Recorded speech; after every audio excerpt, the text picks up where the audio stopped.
Critical tension, critical velocity, ये सब पढ़ना है, बहुत इंपॉर्टेंट होता है क्रिटिकल टेंशन, क्रिटिकल वेलोसिटी।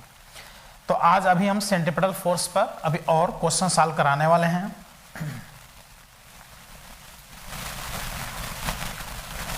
तो कुछ क्वेश्चन फर्स्ट लेवल से सॉल्व करा रहे हैं, बेसिक क्वेश्चन एकदम फर्स्ट लेवल से।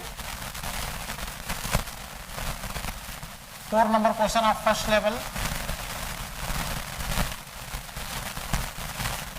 4 number question of first level. A body is rotated in a horizontal circle of radius 20 centimeter. It has angular velocity 10 radian per second. What is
kilogram कितने radius में circular motion कर रहा है? 50 metre के radius में circular motion कर रहा है। वेलोसिटी दिया है कार का 36 किलोमीटर पर आवर। तो किलोमीटर पर आवर को किसमें बदल लेंगे? मीटर पर सेकंड में। तो देखो किलोमीटर पर आवर को मीटर पर सेकंड बदलने का अच्छा तरीका होता है, देखो 5/18 मीटर पर सेकंड। ये आ गया कितना 2, तो आ गया 10 मीटर पर सेकेंड, ये वेलोसिटी आ गया। तो कह रहे हैं कि सेंट्रीपिटल फोर्स कितना लग रहा है, इसका वैल्यू बताना है। सेंट्रीपिटल फोर्स खुद सॉल्व करो, mv²/r से सॉल्व करो। mv²/r आंसर दे रहे हैं, देख लो 250 न्यूटन, 750 न्यूटन, 1000 न्यूटन और 1200 न्यूटन। तो चूंकि सेंट्रीपिटल फोर्स पूछ रहे हैं, तो सेंट्रीपिटल फोर्स चूंकि मास दिया है, वेलोसिटी दिया है, आर दिया है, तो mv²/r से सेंट्रीपिटल फोर्स आसानी से फाइंड कर सकते हो। सॉल्व करो, देखो आंसर मिलेगा। जब तक हम इसको मिटा रहे हैं तब तक सॉल्व करो बेटा सब लोग।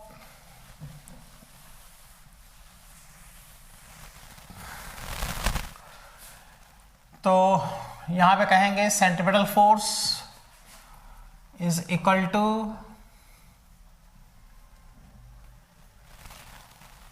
मास हो गया 500, वेलोसिटी 10, तो आ गया 10 इंटू 10 अपॉन आर 50, तो देख लो ये आ गया 10, तो यहां से आ गया 1000 न्यूटन का सेंट्रीपेटल फोर्स क्रिएट हो रहा है। तो क्वेश्चन से आइडिया लग जा रहा है कि देखो क्वेश्चन में कार का मास दे दिया है, मास 50 मीटर रेडियस में सर्कुलर मोशन कर रहा है, तो रेडियस दे दिया, वेलोसिटी को किलोमीटर पर आवर में दिया, मीटर्स पर सेकंड में इसको कन्वर्ट कर लिया, सेंट्रीपेटल फोर्स पूछ रहे हैं, mv² अपॉन आर से 1000 न्यूटन, ये आंसर आ गया centripetal force.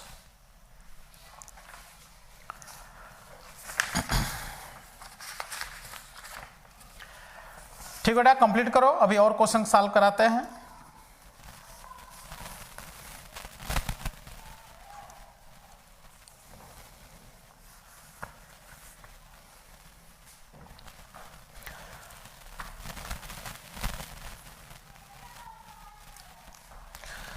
Question number 17, then question number 18, first level का 17 और 18 सॉल्व कराने चल रहे हैं। बेसिक क्वेश्चन है सब एकदम फर्स्ट लेवल के।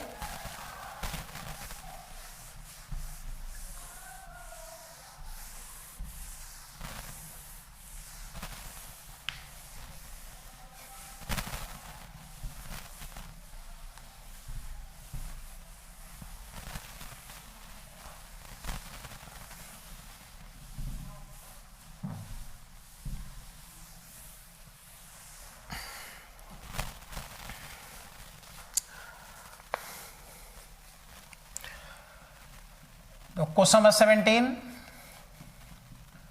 Of first level, a body moves in circular path of radius 5 centimetre. सीधा सीधा दिया है कि एक बॉडी 5 सेंटीमीटर के सर्कुलर पाथ में रोटेट कर रहा है with time period 0.2 pi second, then find out centripetal acceleration of the body. तो देख लो रेडियस दिया है 5 सेंटीमीटर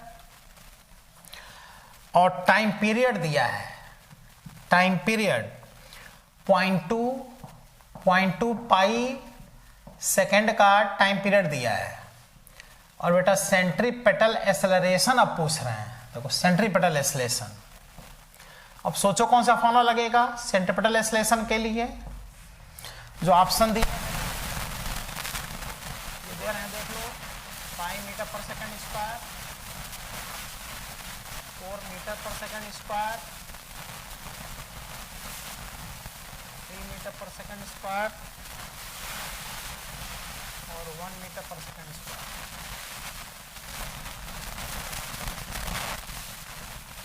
तो सेंट्रीपेटल एक्सेलरेशन क्या होता है formula, r omega square. Centripetal acceleration को या तो v² बाई आर कहूँ या आर ओमेगा स्क्वायर कहूँ। क्यों हमने ओमेगा कहा, क्योंकि देखो टाइम पीरियड दिया है, तो आर को आर रहने दो और टाइम पीरियड को ओमेगा को 2 पाई बाई टी का होल स्क्वायर, ऐसे भी हम लोग कर सकते हैं। तो ये हो गया रेडियस 5 सेंटीमीटर, तो 5 इंटू 10⁻², 2 का स्क्वायर हो गया 4, ये हो गया 5 का स्क्वायर, ये हो गया टाइम पीरियड का स्क्वायर, इसका स्क्वायर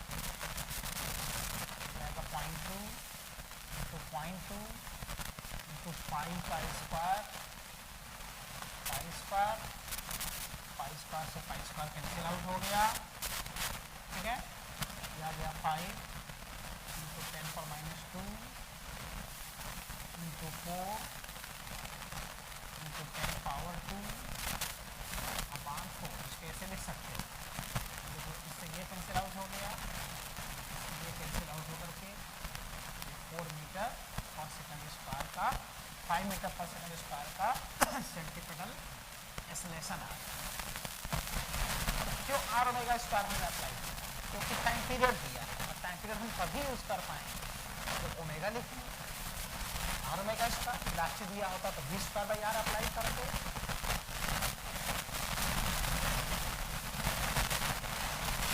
बेटा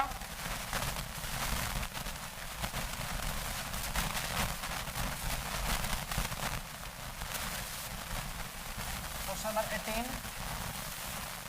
18 number question of first level. A can filled with water is revolved in a vertical circle at radius 4 meters such that the water does not fall down. The time period for the revolution will be। देख लो question कैसा दिया है। मतलब एक बर्तन है, केन है, उसमें वाटर भरा है, उसको हाथ में लेकर के ऐसे ऐसे वर्टिकल सर्कल मोशन से करा रहे हैं, घुमा रहे हैं। तो तुम अगर तुम कभी एक्सपेरिमेंट करो, किसी बर्तन में कुछ पानी लेकर के और ऐसे किसी बाल्टी में पानी ले लो और ऊपर घुमाओ, तो जब ऊपर जाता है तो पानी नीचे नहीं चलता है, क्योंकि वो जब ऐसे घूमता है तो जब अपना पोस्ट पॉइंट हो रहता है तो वहाँ पर जो एनर्जी नीचे काम करता है वाटर का, वो सेंट्रीपिटल प्रोवाइड करता है, तो यहाँ पर वाटर कह रहा है कि ये नहीं कह रहा है कि टॉप मोस्ट पॉइंट पे बताओ, मतलब वाटर कैन में वाटर भर के तुम जब ऐसे घुमाओगे तो वाटर की गिरने की टेंडेंसी तो टॉप मोस्ट पॉइंट पे ही नहीं रहेगी नीचे की तरफ, तो वहीं का सेंट्रीपिटल अगर तुम वेट के बराबर कर दो तो वह सर्कुलर मोशन करता रहेगा और फिर वह वाटर नीचे नहीं गिरेगा। लेकिन अगर तुम स्पीड डाउन कभी करके देखो, एक्सपेरिमेंट करके देखो, किसी बर्तन में पानी ले लो और ऐसे घुमाओ और थोड़ा स्पीड डाउन करो, देखना जब टॉप मोस्ट पॉइंट पर रहेगा स्पीड बहुत कम रहेगा, सेंट्रीपिटल सुटेबल नहीं रहेगा, तो भरभरा आगे पानी तुम्हारे ऊपर गिर जाएगा। बोलो, तो देख रहे हो अलग अलग क्वेश्चन में सेंट्रीपिटल फोर्स अलग अलग तरीके से मिलता है। तो क्वेश्चन नंबर 18 में कह रहा है can is filled with water is revolved in vertical circle at radius 4 metre that the water does not fall down, the time period for revolution will be. कितनी टाइम पीरियड हो उस जो केन में water है वो नीचे न गिरे, तो गिरने की टेंडेंसी कहां पर होगी? टॉप मोस्ट पॉइंट पे, क्योंकि टॉप मोस्ट पॉइंट पे वो जो केन होगा उल्टा रहेगा, वहीं से वाटर नीचे गिरने की टेंडेंसी रहेगी। तो देख लो इस तरह से वर्टिकल सर्कुलर मोशन, एक बर्तन में पानी लेकर उसको करा रहे हैं, यह है, यहां पे एक केन बना दे रहे हैं, टॉप मोस्ट पॉइंट पे बना रहे हैं। बाकी भाई जब टॉप मोस्ट पॉइंट पे वाटर नहीं गिरेगा, यहां पे जो वाटर नीचे नहीं गिरेगा तो कहीं नहीं गिरेगा। ये इसका सेंटर हो गया,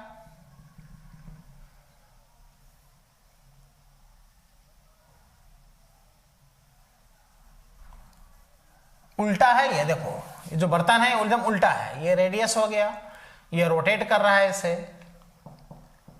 ओमेगा से, इसमें वाटर भरा है,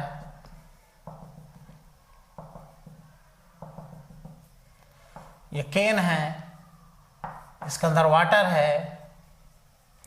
तो कितने टाइम पीरियड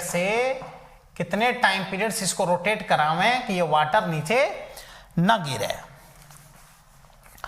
और रेडियस 4 मीटर दिया है, ये 4 मीटर का रेडियस है। ऑप्शन है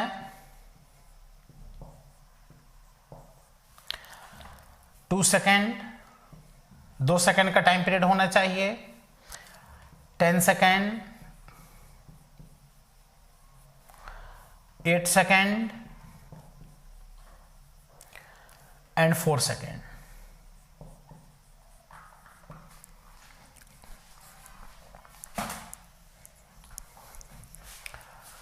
ठीक बेटा,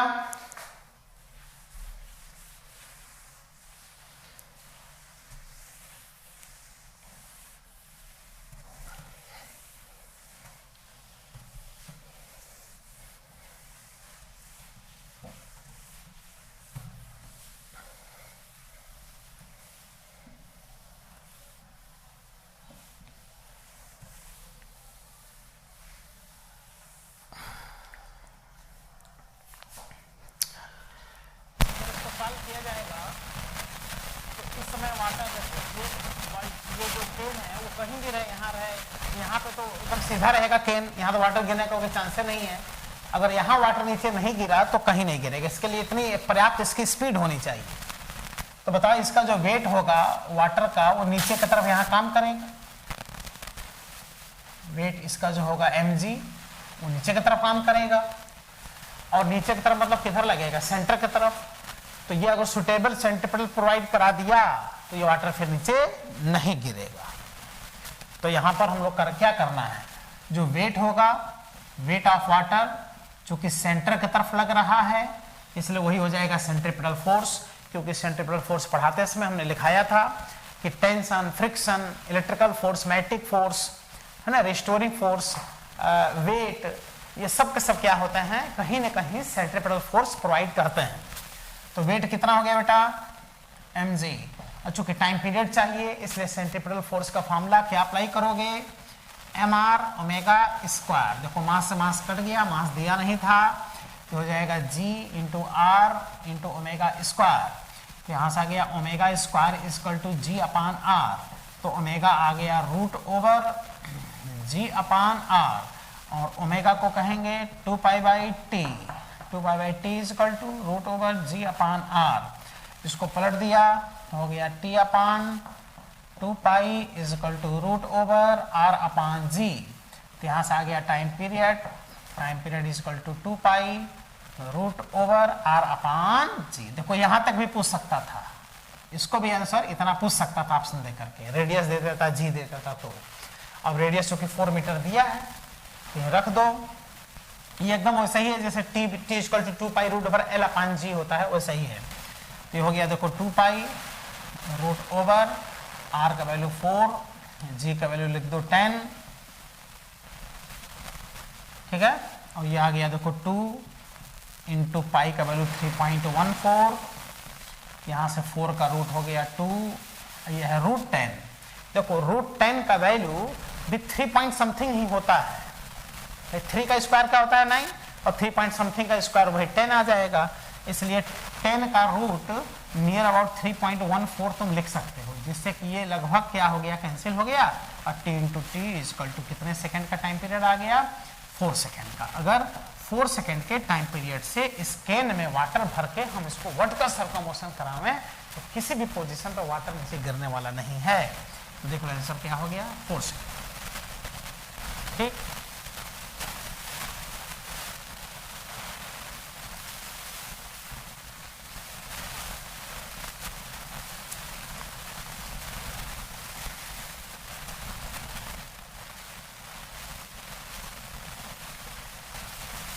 मिटाते हैं इसको।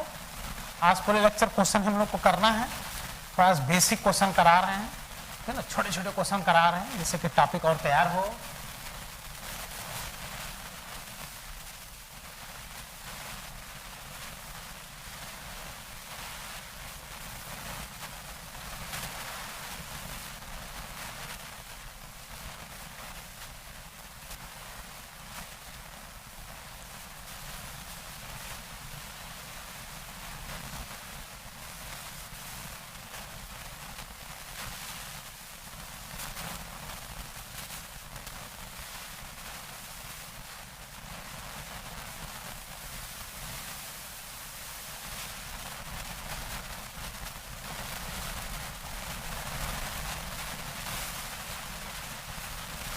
One number question of first level. If AR and AT represent radial and tangential acceleration. देखो AR इज रेडियल एक्सेलरेशन। अच्छा तो रेडियल एक्सेलरेशन का मतलब क्या? रेडियल एक्सेलरेशन का मतलब होता है रेडियस के अलावा उसका डायरेक्शन हो, जैसे सेंट्रीपिटल एक्सेलरेशन। इसका मतलब यह है सेंट्रीपिटल एक्सेलरेशन है एक तरह से रेडियल एक्सेलरेशन, और AT को कह रहा है टेंजेंशियल एक्सेलरेशन। तो यह है टेंजेंशियल यानी लीनियर एक्सेलरेशन। ये हो गया टेंजेंशियल एक्सेलरेशन, और टेंजेंशियल एक्सेलरेशन क्या होता है बेटा? Linear acceleration. तो कह रहा है कि इन यूनिफॉर्म सर्कुलर मोशन कौन सा ऑप्शन सही है? अब कह रहा है कि इन यूनिफॉर्म सर्कुलर मोशन में कौन सा ऑप्शन सही है, ये हमसे पूछ रहे हैं। हम बताए हैं यूनिफॉर्म सर्कुलर मोशन में कौन सा एक्सेलरेशन होता है, कौन सा एक्सेलरेशन नहीं होता है, कौन सा जीरो होता है, कौन नॉन जीरो होता है। तो पहला ऑप्शन देखो दे रहे हैं कि AR radial acceleration equal to 0 and tangential acceleration is also 0।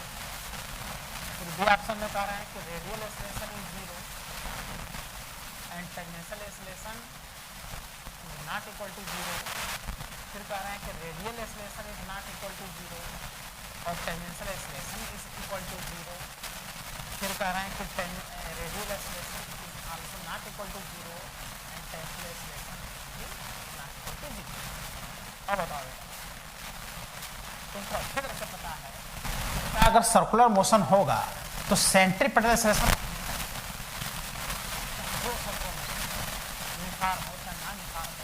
Radial acceleration तो कभी जीरो हो ही नहीं सकता, सेंट्रीपेटल एक्सेलरेशन तो कभी जीरो हो ही नहीं सकता। सेंट्रीपेटल एक्सेलरेशन सही तो सेंट्रीपेटल फोर्स नहीं है।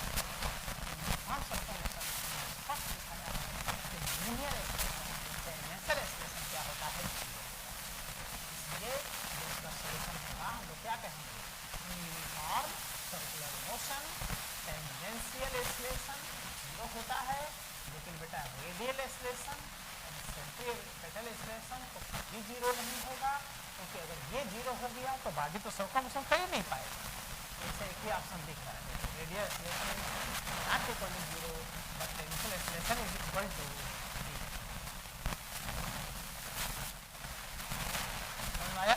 रेडियल एक्सेलरेशन नहीं जीरो हो सकता, इसमें तो दोनों जीरो दिए, उसे गलत हो गया। यहाँ तो वो tangential acceleration not equal to zero है। यूनिफॉर्म सर्कुलर मोशन में टेंजेंशियल एक्सेलरेशन जीरो होता है, लीनियर एक्सेलरेशन जीरो होता है, इसको कांस्टेंट रहता है। छोटे छोटे क्वेश्चन फर्स्ट लेवल में है, सांसद को क्लियर करने वाले क्वेश्चन, सांसद के नन्हे मुन्ने छोटे छोटे question.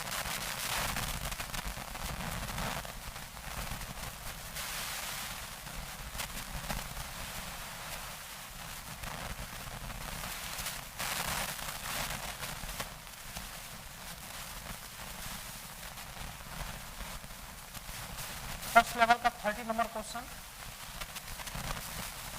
30 number question of first level. Question क्या कह रहा है अभी हम बता रहे हैं, पता नहीं होना है।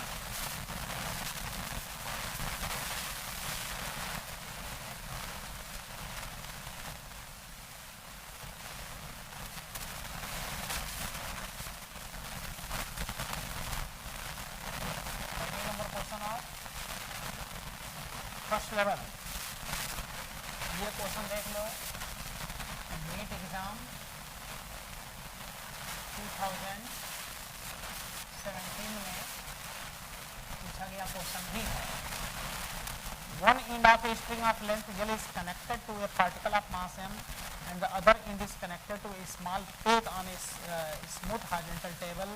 If the particle moves in a circle with speed v, the net force on the particle directed towards the center will be, if T represents the tension in the string. कह रहा है कि एक स्मूथ टेबल पर एक रस्सी string massless, एक and पे एक मास स्टोन बांध दिया और दूसरे एंड को एक पेड़ एक्सिस बनाया बांध दिया और स्मूथ टेबल पे सर्कल करा रहा है। तो सेंटर तक भी में कितना बहुत ही कंफ्यूज करने वाला क्वेश्चन। स्मूथ टेबल पे सर्कुलर मोशन कर रहा है, सेंटर है,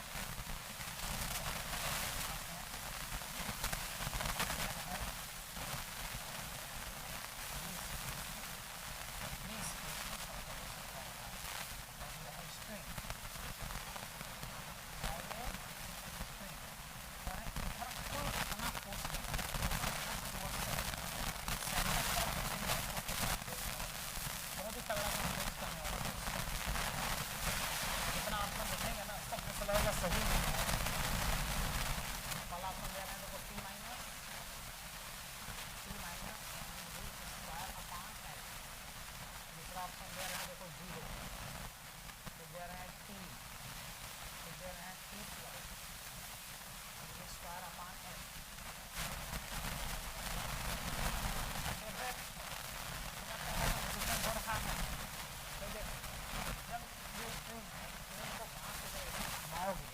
स्मूथ टेबल पर तो टेंशन क्रिएट हो, क्या है टेंशन सेंटर की तरफ, तो एक कंफ्यूजन क्रिएट हुआ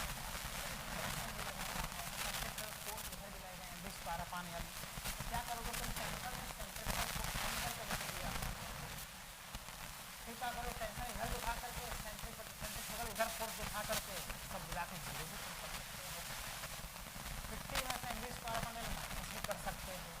जबकि बेटा क्या बताओ सेंटर की तरफ जो फोर्स लगता है वही ना सेंट्रीपिटल होता है, वो फोर्स अलग से नहीं लगेगा।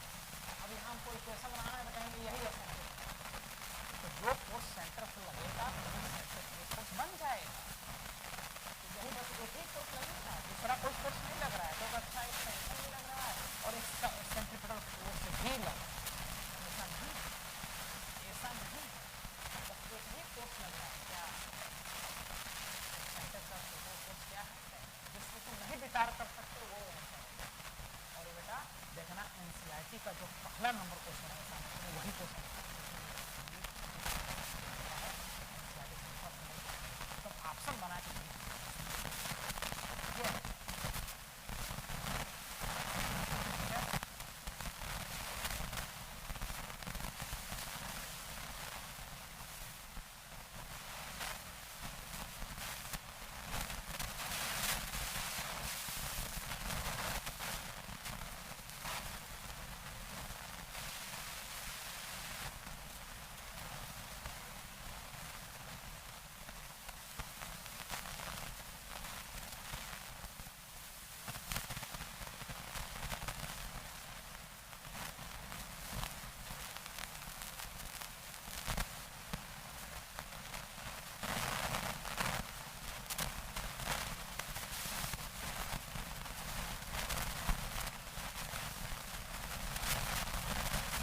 क्वेश्चन बनाता है। देखो 39 नंबर क्वेश्चन है। A car is moving on a curved road with constant speed if n1 and n2 are reactions at the road at A and B, then कौन सा ऑप्शन इसमें सही है?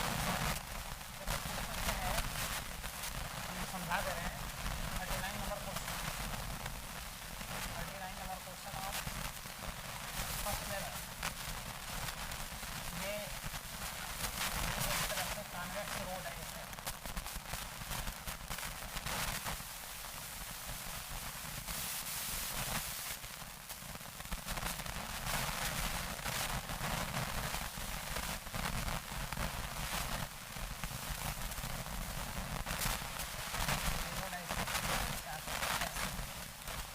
यहाँ कर्वेचर छोटा, यहाँ कर्वेचर बड़ा, और दोनों का नेचर कैसा है बताओ? जैसे कॉन्वेक्स नेचर दोनों का।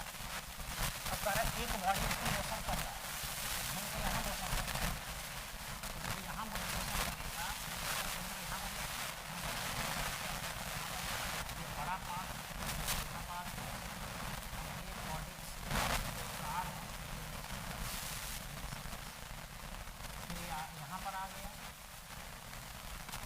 ये बॉडी यहाँ आ गया, यहाँ भी मास m है, यहाँ पर भी मास m है, और यहाँ पर भी कितनी स्पीड है, इसका सेक्शन c1 है, इसका सेक्शन c2 है, यहाँ पर रेडियस बनेगा r1, यहाँ बनेगा रेडियस r2। और बताओ ये जो बॉडी या कार मोशन कर रहा है तो ये तो इस सरफेस के कांटेक्ट में है, तो सरफेस के कांटेक्ट है तो इसमें क्या बनेगा? Normal reaction. बोलो, यहाँ नॉर्मल रिएक्शन जो बन रहा है, यहाँ का नॉर्मल रिएक्शन कितना बन रहा है बताओ? n2। यहाँ का नॉर्मल रिएक्शन n1 है और यहाँ का नॉर्मल रिएक्शन n2 है।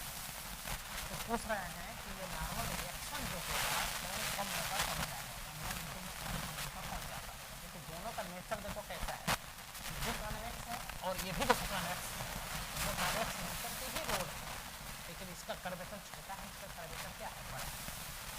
पूछ रहे हैं कि कौन सा नॉर्मल रिएक्शन कम होगा और कौन सा नॉर्मल रिएक्शन ज़्यादा होगा।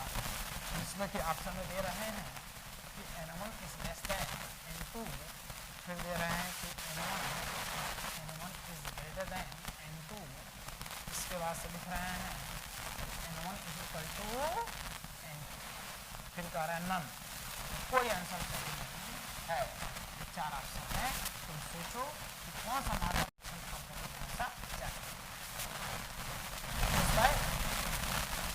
ये बार सोच लो, कंफ्यूजन दूर होगा।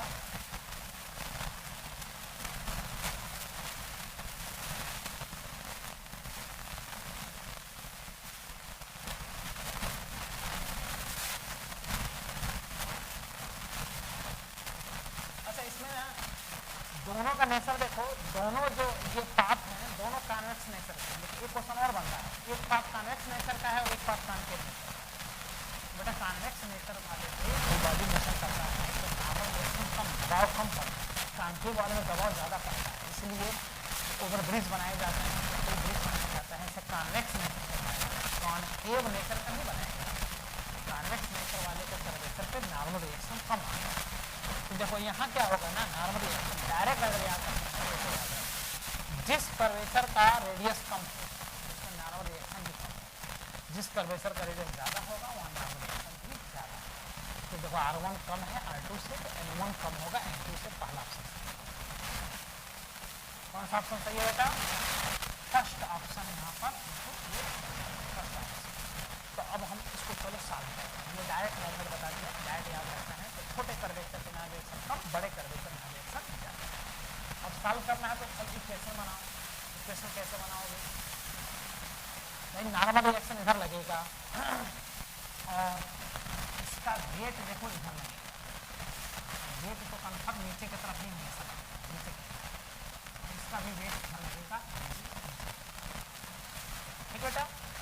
अब देखो दो तरीके से सॉल्व कर सकते हो। पहला तरीका यह है कि जैसे जो इसके अंदर बैठा है वो अगर ऑब्जर्व करेगा, तो जो इसके कार के अंदर बैठा वो ऑब्जर्व करेगा तो नॉन इनर्शियल, तो एक सूडो लगेगा, वहाँ भी एक सूडो फोर्स होगा। हम कहीं सूडो तो नहीं लगा रहे हैं भाई, नॉर्मल रिएक्शन हमेशा लगना है, mg हमेशा लगना है, तो हम इनर्शियल से सॉल्व कर रहे हैं। जैसे बाहर से हम लोग देख रहे हैं और वो ऐसे मोशन कर रहा है, ठीक है, बाहर से देख रहे हैं तो वो कौन सा मोशन हम लोग देख रहे हैं? Circular motion.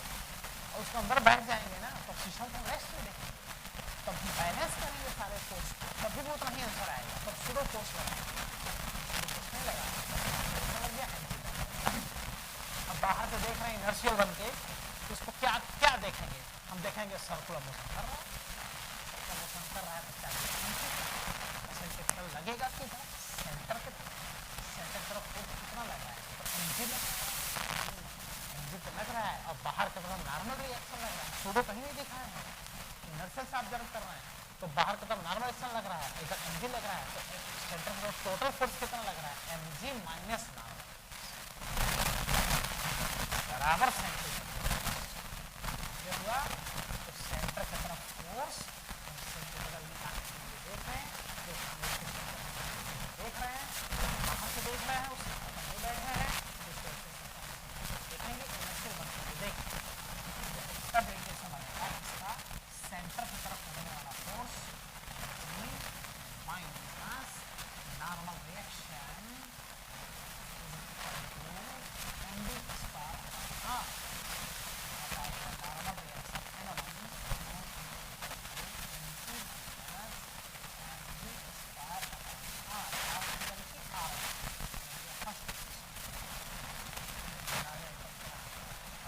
देखोगे तो ये भी वैसे ही है, बस वैसा कर्वेचर सेम है, तो वहाँ का नॉर्मल रिएक्शन हो जाएगा स्पीड वही R2। देख लो N1 N2 का कौन कम है, कौन ज़्यादा है, तो कन्फर्म है कि छोटा पार्ट है बड़ा पार्ट है, छोटा पार्ट है तो R1 R2 से कम है, क्योंकि R1 R2 से कम है। तो बेटा आप देख लो जब R1 कम है, ये कम है, ये कम है तो ये ज़्यादा होगा, तो mg में से ज़्यादा वैल्यू माइनस हो रहा है, और यहाँ R2 ज़्यादा है तो ये कम होगा, तो mg में से कम वैल्यू माइनस हो रहा है, तो यहाँ पे R1 कम है तो ये ज़्यादा है, तो mg में से ज़्यादा वैल्यू माइनस होगा तो N1 कम हो जाएगा, R2 ज़्यादा है तो ये कम होगा, mg में से कम वैल्यू माइनस होगा तो N2 ज़्यादा, ये R1 कम है R2 से, N1 भी कम होगा किससे?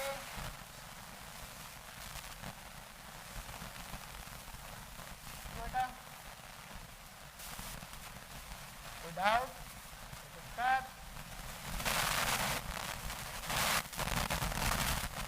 आज हमने पिछले तब हमने सेकंड लेवल से क्वेश्चन कराया था, आज हमने फर्स्ट लेवल से बेसिक क्वेश्चन, छोटे छोटे कॉन्सेप्चुअल क्वेश्चन कराए, तो सर्कुलर मोशन और ज़्यादा बेसिक क्वेश्चन करो छोटे छोटे क्वेश्चन फर्स्ट लेवल से। अब आगे हम लोग